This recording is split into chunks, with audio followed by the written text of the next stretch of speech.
Well, I would love for you all to introduce yourselves. Obviously, I know Barbara, but the rest and Tom, the rest of you are new faces.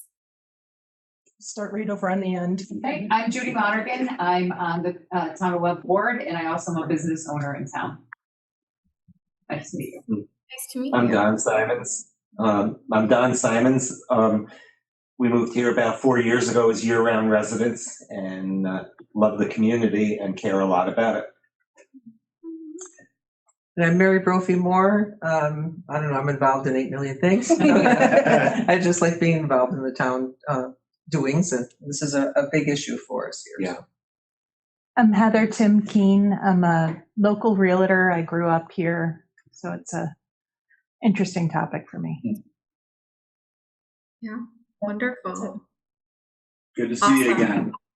It's good to see you all, and I'm very excited to again meet you all in your different backgrounds. I'm especially excited that you have somebody with some real estate background as well on your committee. One of my strongest partners and a lot of the work that we've been doing have been the 2 real estate agents, one that we kind of use just for advice and to bounce ideas off of, as well as like our actual real estate agent, which is not to say like not everybody, like our small business owners, everyone is important, but you know, if you guys do implement any plans, some pushback we can get is from real estate. So having them in the room is really important. So that's exciting. Thanks for all right. Yeah. So, Barbara and Tom, I appreciate your email and hearing about the new land bank that was formed and that your board of legislators and county manager are keen to work with you all. So that is a huge topic that I wanted to discuss with your committee that's kind of moved off. But I guess just any other updates on that for me so I can kind of guide our conversation away from what you think they will be doing with the town. So just like affordable housing creation or just an introduction and wait for a little bit while they get their feet under them. So what we learned from them mostly is just what they do for the county, and that they will specify properties in Webb that can go into the land bank specifically for Webb. They want to work with this committee and ultimately the town board, but if they get when they have properties that can be auctioned, they will get advice from us as to who actually bids on those properties to make sure that they go to year-round local people, which is terrific. So they, we were concerned, what happens, highest bidder is a snowmobiler, and we're right back where we started.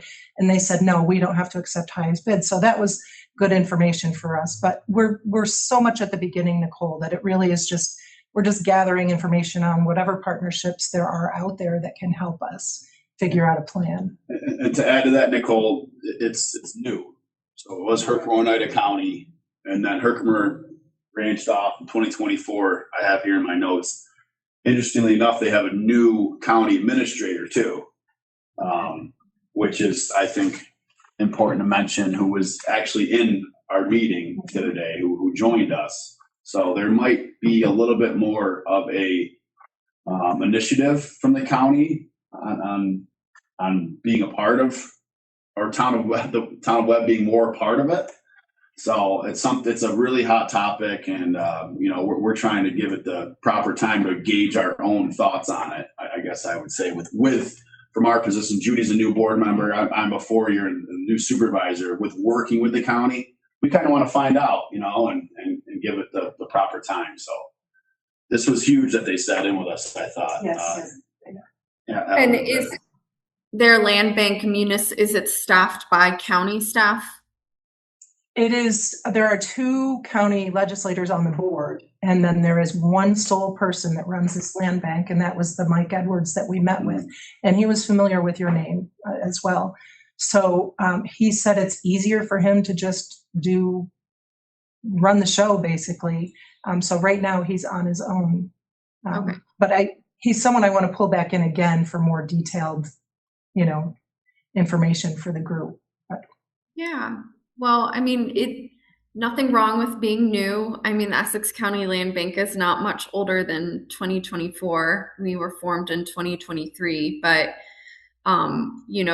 our organization in our DC is now 42 years old. So we just had kind of a more robust framework that was existing in partnerships. So we were able to kind of start work and quickly because it's not dissimilar from the work that we were doing. But one thing I did want to talk with you about, and I know you'd mentioned, Barbara, was essentially doing a community-wide housing needs survey. And I wanted to contextualize that with the committee because in my field, people tend to study things to death and not actually implement anything that they study. And so you get a lot of studies and you put them on a shelf and you don't use them. However, if you want to draft, and I highly recommend that you draft a strategic plan for housing in your community, you need to revisit the actual needs of your residents now. And that is not just creating new housing, which is great because you have a mechanism to do that with this new land bank. And obviously, hopefully, other additional private investors who, may be able to tap into some of the state subsidies so they still get a return on investment to sell under market value. But housing preservation is such a key tool as well for your local residents who live here year round, who are dealing with, high assessments, high taxes, and, the market essentially being flooded with second home owners and short-term rentals. And so just the maintenance cost of their homes is high. Contractor shortage is very real across our region. And so therefore the cost of all of that, it's just more for everybody in the park. So the goal really for this committee would be, one, in my opinion, is poll your community, figure out what they need, what they want, what they already have, so you're not duplicating efforts. Use that as the backbone of, a 3, 5, 10-year housing plan for your community. And then you kind of have those materials for if you want to go out and pursue grant funding for any project, whether that's a project that specifically focuses on rehabilitating homes in your community, whether it's a small home buyer development project where you're doing construction of just 4 homes scattered throughout the town.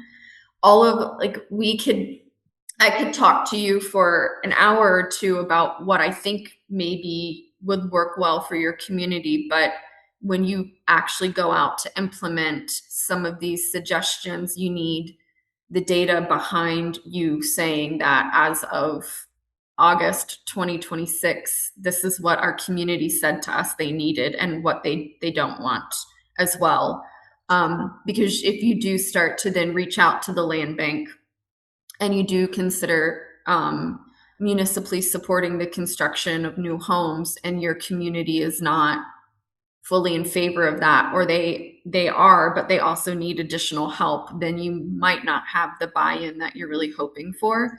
And that consistently is also a huge issue that I see over and over again when I go to public hearings for projects, that folks are very excited about the new homes that are being constructed, but they feel left behind because they themselves didn't have that help and assistance. And they want to know what we, the town, collectively, whomever is in the room, is doing to make sure that their needs are also, and their neighbors' needs are being met. And so just as a broad brush stroke of what's out there housing wise, as a municipality and as a municipal committee, you all are eligible annually to apply for CDBG funding, which is Community Development Block Funding. And as you start down this journey with me and all of the new partners that you'll be making over the next few years, you're gonna hear this alphabet soup of state acronyms. So if there's something I say that you do not know, no question is a bad question. So just raise your hand and be like, Nicole, I didn't understand what that was. But CDBG, like I, NRDC can't apply for that on our own. We have to apply on behalf of a municipality. So any nonprofit that you would potentially partner with, including the land bank, the municipality has to have a public hearing. They have to determine what's in the best, what's going to serve the community's housing needs. That's why I'm encouraging you to do this survey, because it's a great tool. And then two, then you tamp down and define on what you want the CDBG to do. And the beautiful thing about the CDBG is if you do not apply for that money, it will go to another community. It is your tax money that goes to the state, your federal tax money in particular, that gets rerouted through New York State. And so you can only spend that money within the geographic limits of your municipality. So when I apply for grants for my entire service area, I have to kind of equitably distribute those grant funds for different homeowners across Warren, Washington, and Essex County. When I work with Washington County to get a Washington County CDBG, I can only use that money in Washington County. And CDBG funds are very unique because they can do minor repairs, they can do accessibility modifications, they can demolish a severely lead poisoned home and place a new home for a family. So that grant doesn't have a spending project cap on it. That grant's goal is however much it costs to bring that home into full code compliance, CDBG will pay it as long as the grant funds are there. And that's really unique because a lot of nonprofits that do the work like I do, most every other grant we have has a spending cap. So there are sometimes projects or homes or needs in our community that we can't help because we don't have enough grant funding. CDBG is not like this. So this is, again, municipally speaking, not this year and maybe next year, but it's something that you all should highly think about as a town. There's multiple forms of CDBG as well. There's an infrastructure CDBG, which is for replacing septic systems, wells, or hooking people up to municipal sewer and water. There's also CDBG for public facilities. So if your town hall is not ADA compliant, you can get a CDBG for it. If your senior center or your children's center or where your rec program is, if that building is in need of rehabilitation, CDBG will help pay for this. So that's CDBG. A town can also apply for home funds, and home is not an acronym, it's just the name of the grant. It's a federal grant. And for the home funds, you can do manufactured housing replacement and home rehabilitation. They do have a spending cap on the manufactured housing replacement. It's $170,000 to demolish and place a new unit. And a home rehabilitation is capped at $75,000 per home. Then there's also smaller state grants that are really not a major rehabilitation. They're more of emergency repair, and they can be for low income residents in your community. They can be for just the seniors in your community, and that's called, or the veterans in your community. And those are called Restore, Access to Home, and Homes for Heroes. And those are grants that are $20,000 or less. So they, again, if somebody needs a new roof, you can probably use that. But if they need a new roof and new electric, you're going to want like a home or CDBG grant. From there, there's a lot of like higher level state grants that are out there for creating new housing units.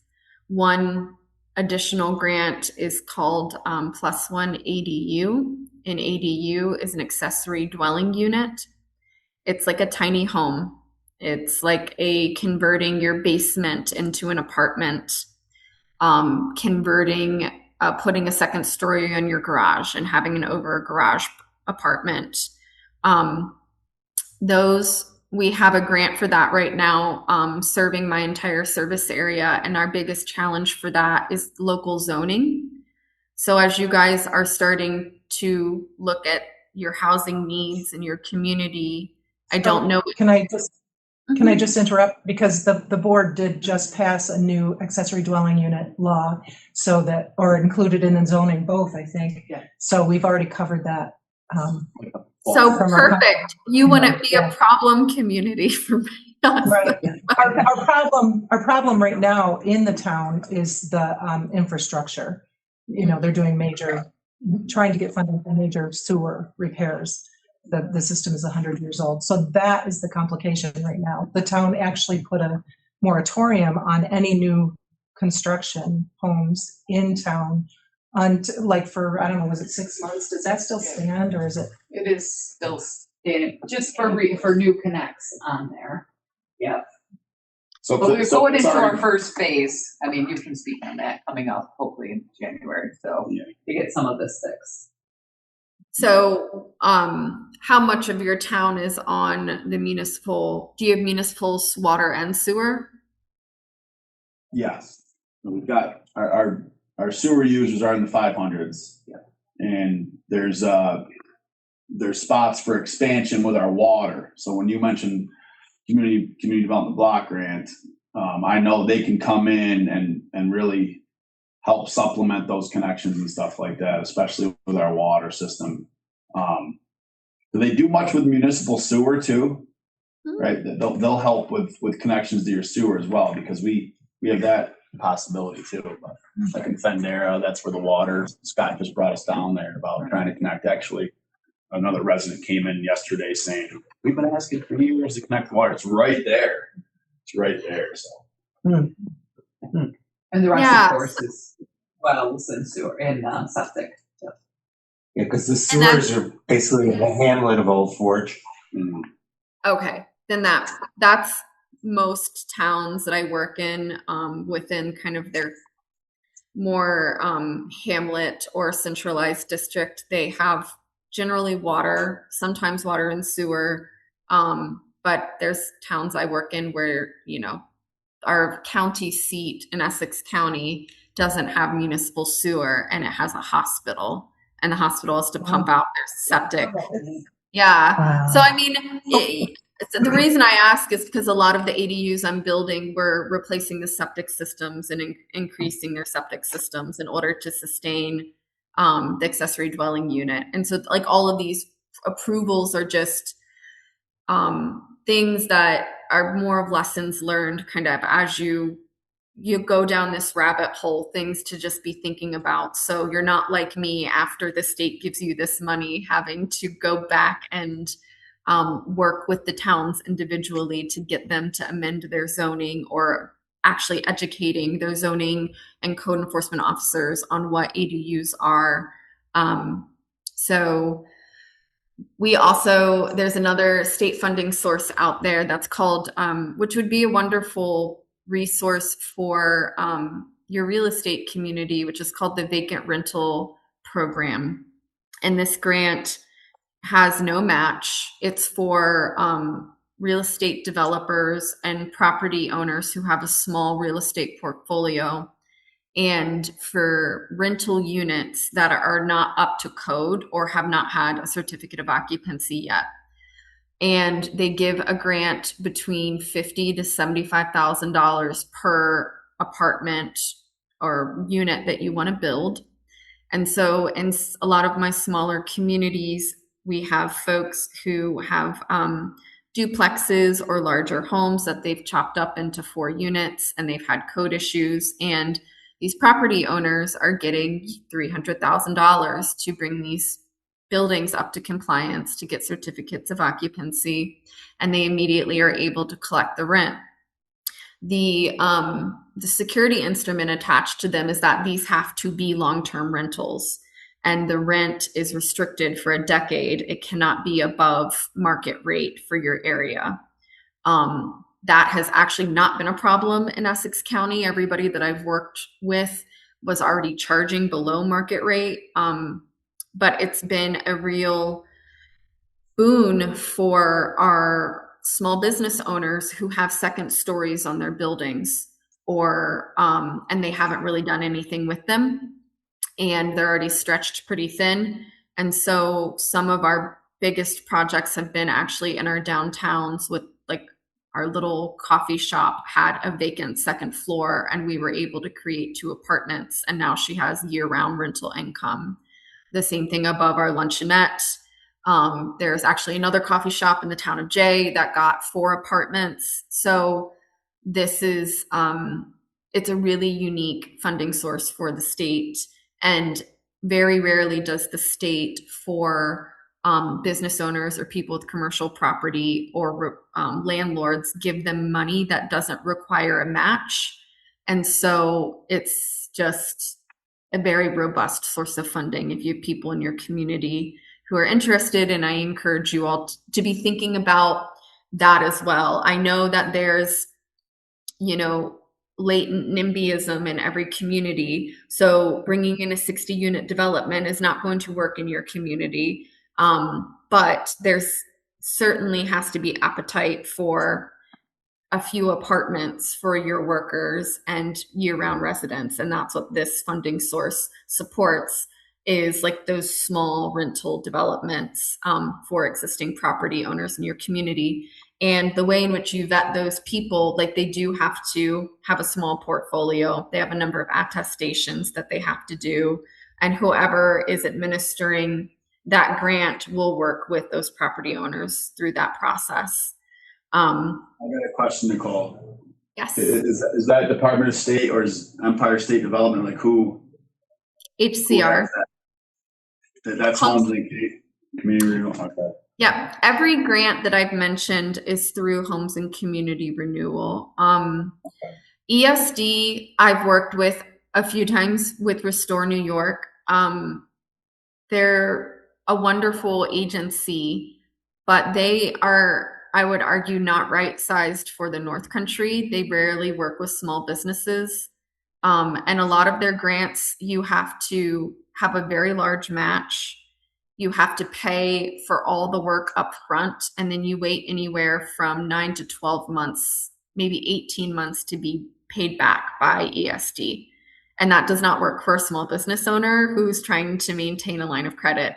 I'm now 12 months in, waiting on a $1.3 million reimbursement from ESD for a blighted property that we did. And if it were not for the fact that we have really good reserves, I just don't know of any business I work with besides like the mill in our town that could float something like this. So that's not to say it's not possible, but there are some ESD programs that are great. And then there's some that, like, I just eyes wide open going into that process. At that APA planning forum, Nicole, when Barb and I walked up to you after you spoke, 2 gentlemen from HCR came up, and they were just like standing there waiting to chat with you. And the guy literally was like, "We have the money," and they were like, "Nicole gets you the money with HCR." So that's why I've had HCR in the back of my head since that moment, because I didn't know too much about them prior to that.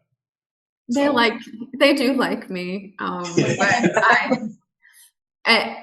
I also have a hard time saying no, which is why I think they like me. But what I like about HCR is it's a well-defined system.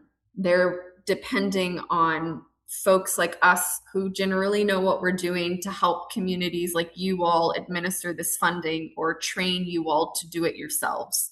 Or find somebody closer to you that's capable of helping you all do this. And so when we get to that point of you identifying your community's needs, you set some goals, and it's time to be like, all right, I want to take a stab at doing a CDBG for rehab for our community and start small. Then we can have like a substantive conversation about that's something I help you with.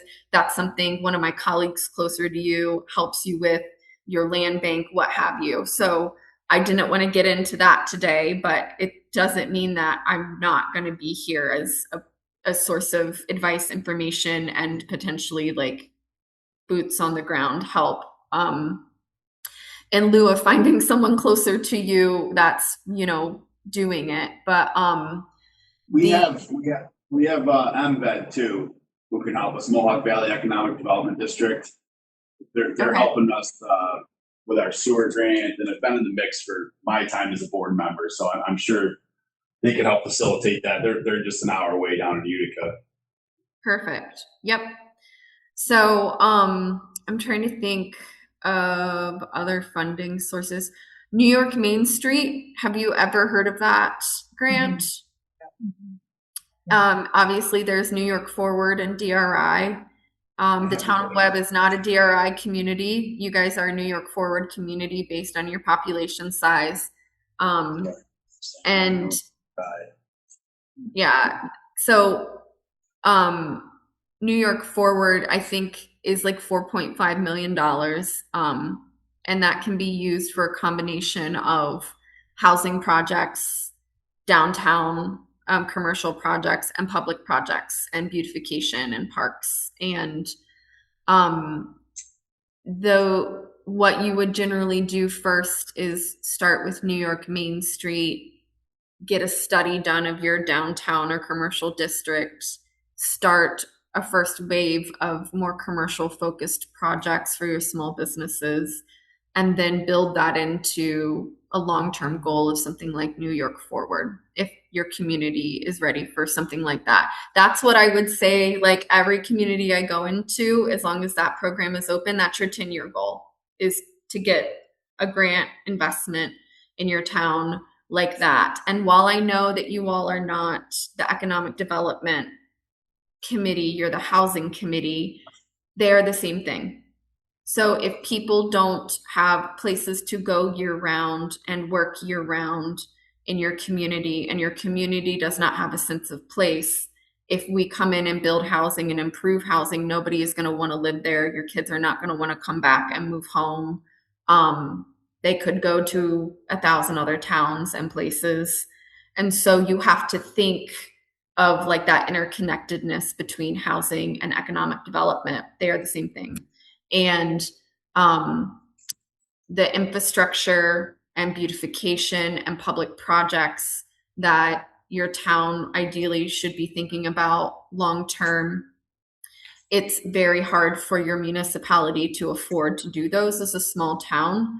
That's why the state created things like New York Main Street and New York Forward, because there's no way you could do a streetscape project on your own, or a major parks project, or attract a private developer to invest in your small businesses or rebuild buildings in your downtown, whatever that may look like for your community. And so this is just the landscape that's out there and the possibilities.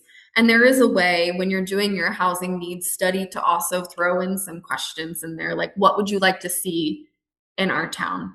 Like what would keep you here? What would, if you don't live here anymore, what would help you move back home? Is it not just housing? What else is out there? And you'd be surprised because while we are primarily a housing organization, what we are also is a rural preservation company. And there was a network, and is a network of about 70 of us across New York State. RPCs is our nickname.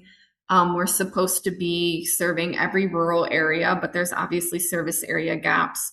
And when the RPCs were created about 45 years ago, we were required to have a 4-pillar mission: housing, downtown revitalization, historic preservation, and community development. And over time, most RPCs dropped the rest of the three and only stuck with housing. NRDC has continued to do all four because that's how you build a sustainable, healthy community for long-term success. And that has just been proven over and over and over again. So if you don't have an economic development committee at your municipal level, not that I'm big on creating a bunch of committees, but that's also very necessary. At the Essex County Board level, we have a housing task force and we have economic development. I serve on both. I've helped create a number of economic development committees at the municipal levels in our small towns, in the town of Jay, in the town of Salem. And they're really critical pieces of sharing information with the public and also making sure that when you do go after projects, you're doing so in a sustainable way where you're not siloing issues. You can't develop housing in a vacuum separate from your small businesses and other economic development needs and infrastructure needs.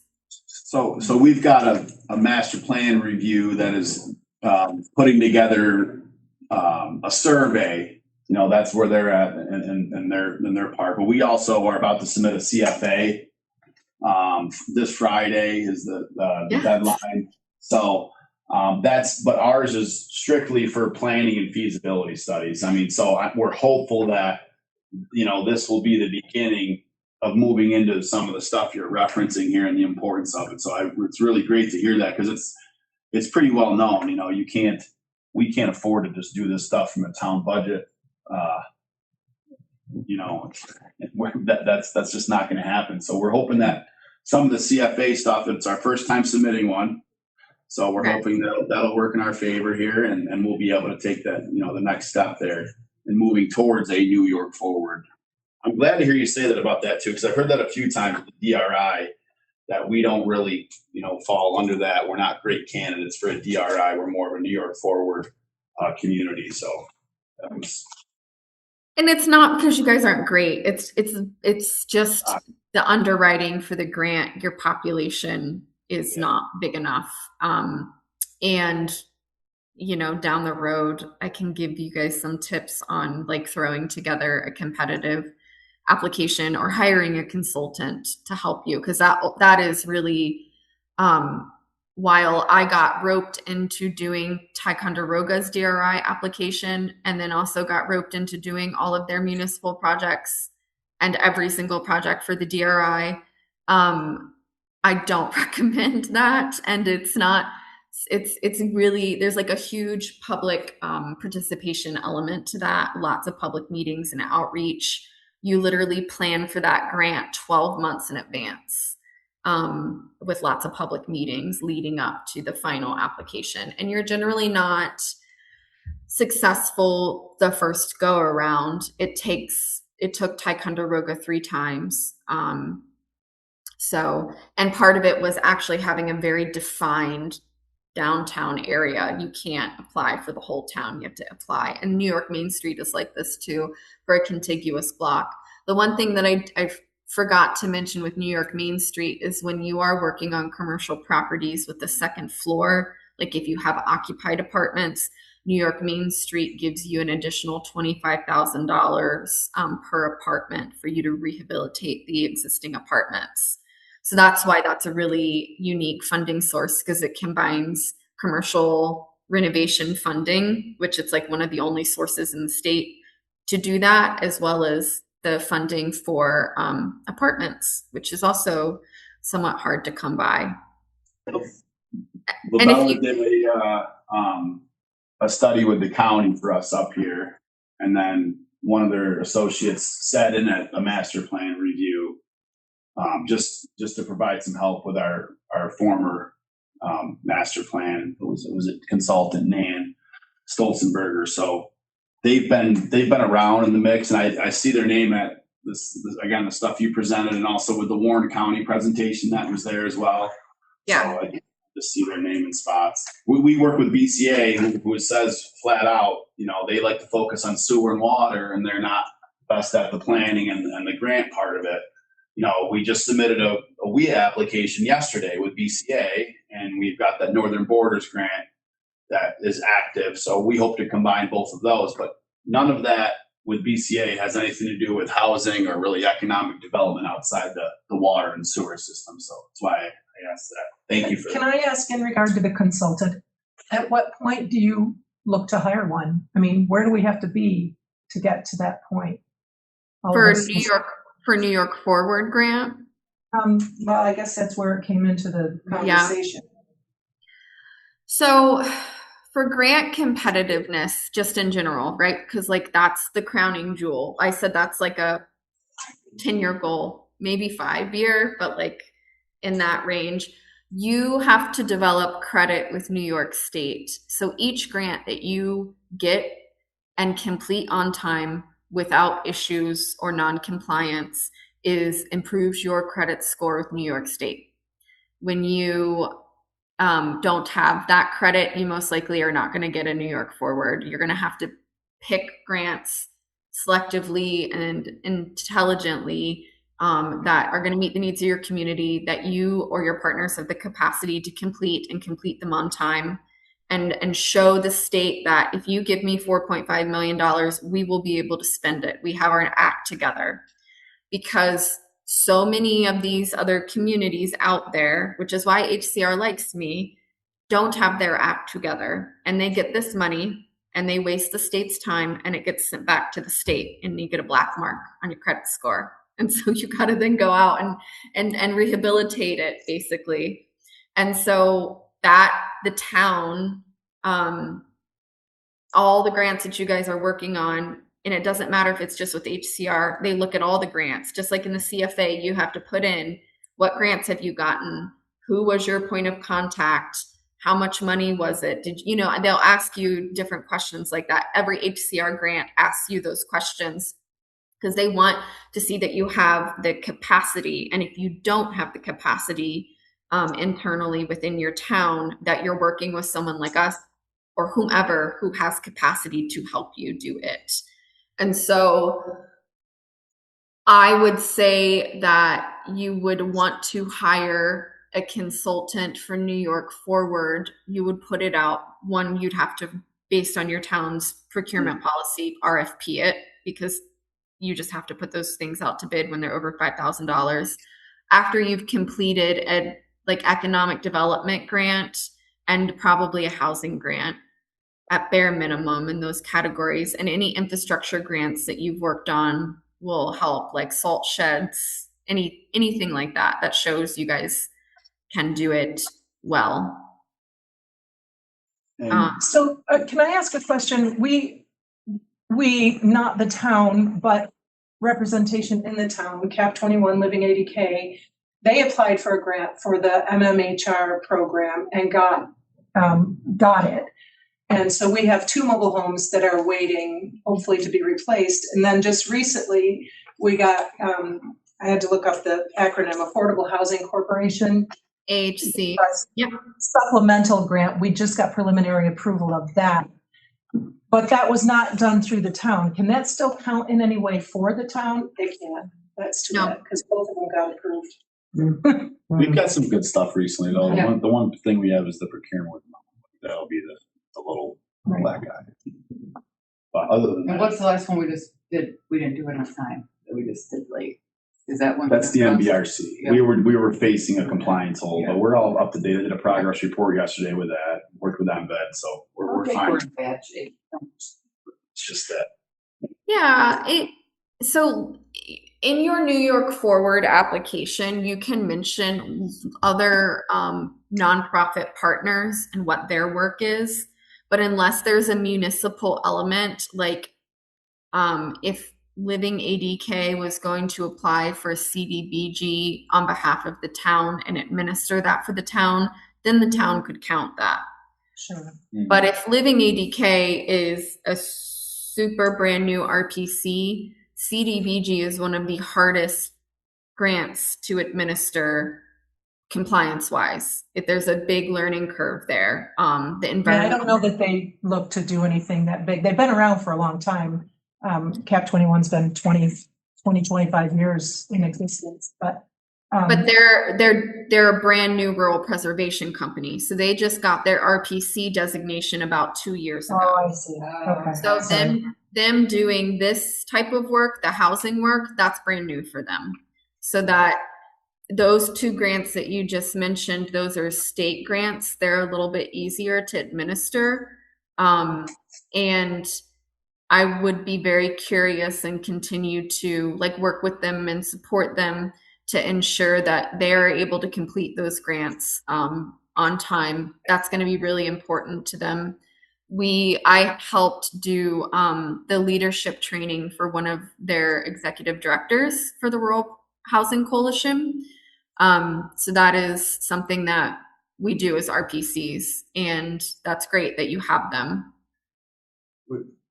We're approaching, I've got a question. We're approaching budget season with 2 board members in here, and we've got a CFA in. Does it make sense to see how we score on that, to maybe use some of those funds that we may be awarded to start planning the hiring of a planning consultant, like moving into 2027? Like, does that seem too early? Is that kind of up to us as a board? I didn't know. If you had anything on that, So are you guys allowed to encumber funds, and if you don't get an award, it just gets pulled off of your municipal budget? Like how you are able to do budget amendments year round if you weren't to be awarded, right? Like to match the award if we were to grab something, could we pull it back from the appropriation of the budget, I guess, right? Is that making sense? Don't look at me, look at Ellen for that one. I would have to look further into that, it might be something that we might want to budget for anyhow, because it seems to be a gap in everything that we work on. Correct. Is having that professional consultant, and we do things like this, you're helping us on your time. Nora Bell has been a lot of help from LaBella. She did that on her free time with the master plan review. So it's like every time we do these types of things, I'm so grateful, and I try to thank everyone that shows up to do this. But at some point, we need to say they need to worry about their own thing. So, yeah, it doesn't hurt. I would just, if you have so how we budget.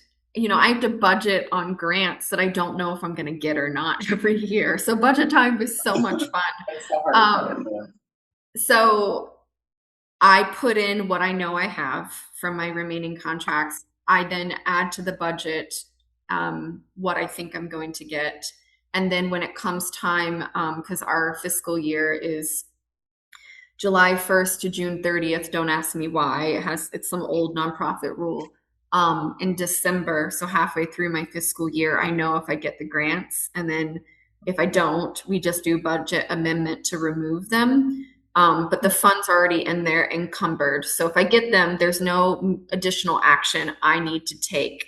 So that's why I was just asking, if you're not sure if you're going to get the funds and you really want to do that work, then you need to have the conversation of how much you're willing to spend and what's, reasonable for you all.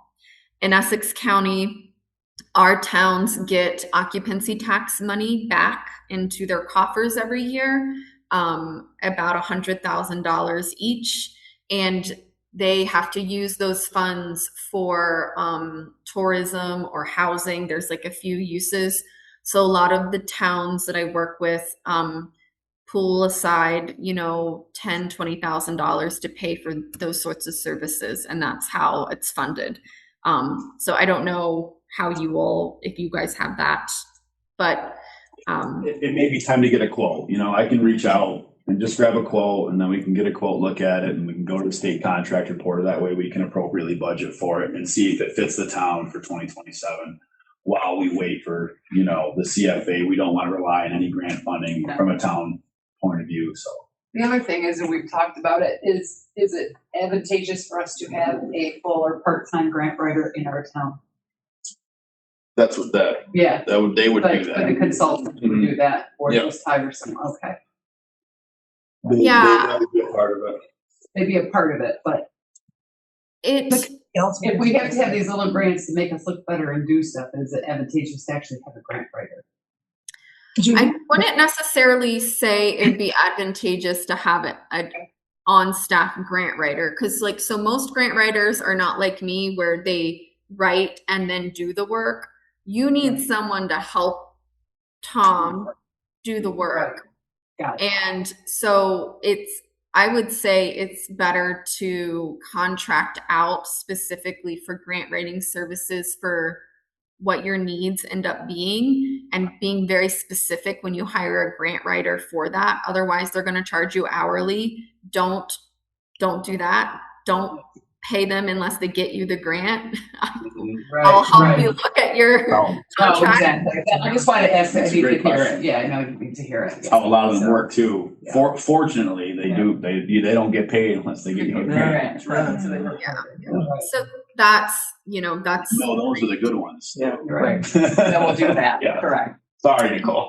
No, you're good. It's and then like, if you, for example, for CDBG, we get paid 18% of the grant for CDBG. So when the various towns, like I'm writing 5 CDBGs this year for 2 counties and 3 towns that want to work with us. And so there's a lot of motivation on my part that like I'm going to do a good job and get that grant. The town doesn't have to pay me anything. The state pays me that money. When we get the grant, we get admin and we get the project delivery. The project delivery we get as we complete projects. So there's like a built-in security instrument for us to perform well on behalf of the municipality that we represent.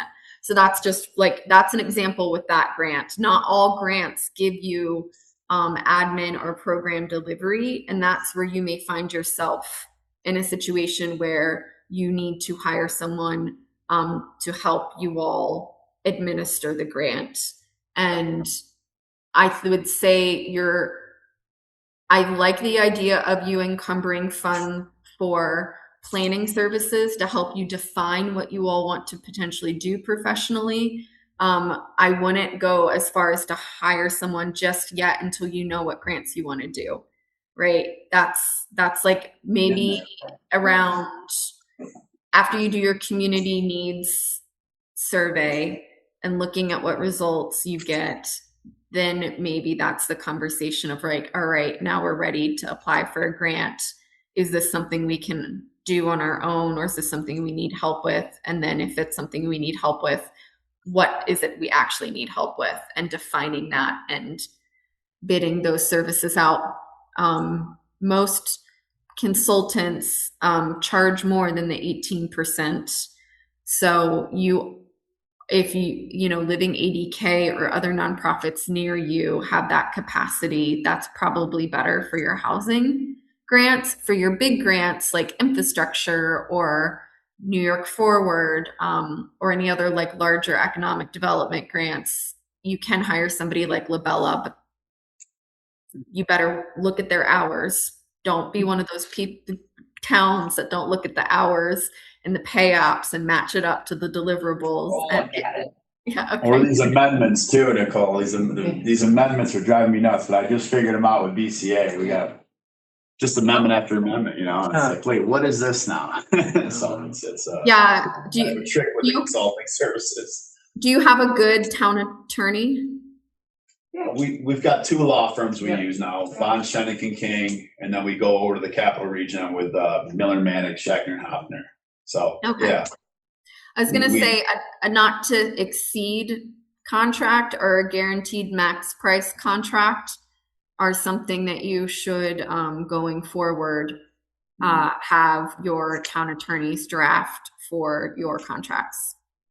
No amendments are needed unless there's undiscovered issues, and there shouldn't be for engineering projects.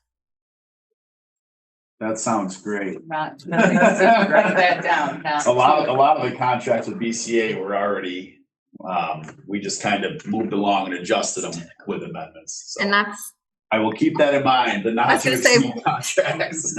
we all live and learn, and Yeah. I've been there, but That's why I talk about that quickly. The last thing is because our hands are kind of tied with our water and sewer with BCA, and it's not a bad thing. A lot of work has been done and some upgrades have been made. But as we move into a different part of what you spoke to today, the combination of housing and economic development, that's why I think it would be nice to have a different process here to start fresh. State contract reporter, we've never used that before. We just signed up for that this year. So we're trying to get our ducks in a row here, and this is the next step. So. Can I go back? I just want to apologize. I need to go. I have a sick dog. I have to get to a vet. So I apologize for. Pleasure to meet you. But nice to meet you. Thank you so much. Appreciate it. You're very welcome. Thanks, you guys. Yeah. Nicole, if I could just go back to the feasibility study or whatever the study. I have, from one that they had done, I've got probably 60 questions. Is it necessary to put that many questions out there because people's eyes will roll back in their heads? So are you willing to share some ideas of what questions really would tailor to getting the response that we need? It's a good idea. Yeah, I can send you over the housing community needs survey that we've used in our communities and that we've done ourselves, literally using jot form, and you don't have to pay somebody $20,000 to do it. So don't. Yeah, I think we've used SurveyMonkey. And then how do you get people to actually respond? Because I know we just did a survey and we got 9 responses. Like, come on, we're better than that. But that's all we got. Yeah. Yeah, you stuff them in their tax envelopes. A good idea. Yeah. You guys have a town Facebook, right? Yeah. Do you have a chamber or like community group? There's a ton of community groups and nonprofits. There's a CAA which can help with stuff like that too. But we're about to drop our Text My Gov, which is a mass communication text service that people can opt into. So I think that will might help. There's multiple sources, the library. Yeah, we'll just have to hit them all. Yeah. And I mean, one other thing I'd recommend is like doing a public meeting or hearing about this and give out some like free food, have something fun there for kids to do, and make it exciting, or if you have an event that's happening, go out and go to it, have a booth and walk around and you tell people to do it. And, just kind of, yeah, well, be like, I don't want you to complain in a year when we start doing this stuff if you're not going to express your opinion. No opinion is a bad opinion. You don't want us to do that? Then tell us. Tell us what you don't want us to do. We won't do it. Tell us what you do need. Tell us what your neighbors need. If your little old lady, next door can't fill this out, but like she can't get in and out of her house, she needs a ramp, fill it out for her. One of the best things about the North Country and living up here is the small community that cares about one another, and whether we like it or not is all up in our business. So like, let's use that to our advantage about what we actually need and want. And so that's you guys, that's your job, right? You guys are those ambassadors. And every time somebody steps into your office, Tom, every time Barbara, you're out and about, every listing that you have, like pop a survey in there. Welcome to the community. What do you want? And give it ample time too. Right. No, we have 6 months or something like that, and we can have this thing out for quite a while to really accumulate the data. And even when we have events at the CAA, we could have a table there that people can do it. Yeah. Have you filled this out before? Yes, I've done it, I would definitely, you can leave it open for 6 months. I mean, we have a public art survey that we've left open for 12 months, but at month 3, we collected the majority of that so we could get going and then continue to encourage people. So you don't want to leave it open indefinitely, or you're pushing yourself into the next grant cycle. We won't be here. So, Do we have any other questions for Nicole or? No. I know, and I need to excuse myself too, because I should have opened my store 10 minutes Okay. ago. I'm late. All right, All right, thanks, you guys. Nicole, Okay, Nicole, nice to mew. Thank you for your time. it was so nice to meet you as well. this was, yeah, this was great. Thank you very, very much for through the deer, and everything. So we're glad we followed through with the meeting. This was one of the more informative ones. So thank you so much. Thank you. Awesome. Thank you guys. I'll talk to you all soon. Be well. Okay. See ya. Bye. Bye.